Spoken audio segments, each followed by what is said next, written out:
What is the secret to happiness? Have you ever wondered what makes life worth living? Join me as we explore some of the different philosophical theories of happiness and discover how to cultivate it in our own lives. Defining happiness. Just what is happiness? It's a question that has been pondered by philosophers for centuries. Some believe it's a fleeting smile, while others think it's a lasting sense of joy. But what's the real answer?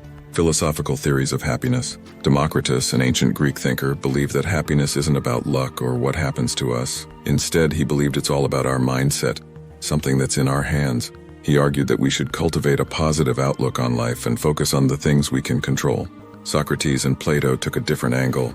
They thought happiness was about enjoying what's good and beautiful in life. For them, it was about finding a balance between seeking pleasure and cultivating our minds. Aristotle had a unique take, suggesting that true happiness, or eudaimonia as he called it, is about living a life filled with purpose and meaning.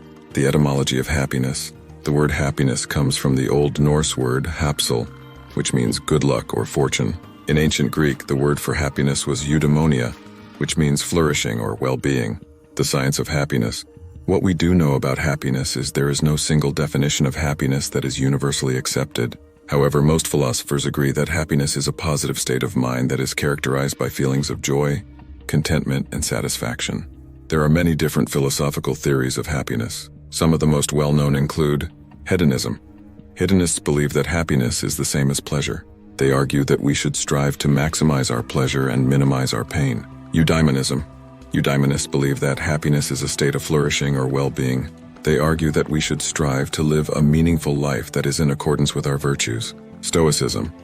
Stoics believe that happiness comes from accepting what is beyond our control and focusing on what we can control.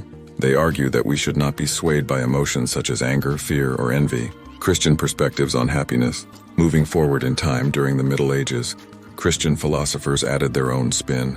Augustine of Hippo, one of the most influential Christian theologians and philosophers, believed that true happiness could only be found in God.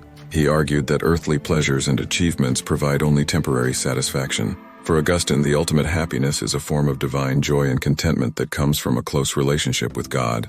Thomas Aquinas, another notable Christian philosopher, integrated Aristotelian philosophy with Christian theology. He believed that while virtues and moral living are essential for a good life, complete happiness, which he termed beatitude, cannot be fully realized in this life. Instead, it is attained in the afterlife through union with God. C.S. Lewis, a more modern Christian thinker, explored themes of joy, happiness, and longing. He believed that our earthly experiences of joy and happiness are signposts pointing towards a deeper, divine joy found in a relationship with God. The benefits of happiness. Happiness is an important part of a healthy and fulfilling life. It has been shown to have a number of benefits for our physical and mental health, including reduced stress levels, improved immune function, increased longevity, greater resilience in the face of adversity. How to cultivate happiness.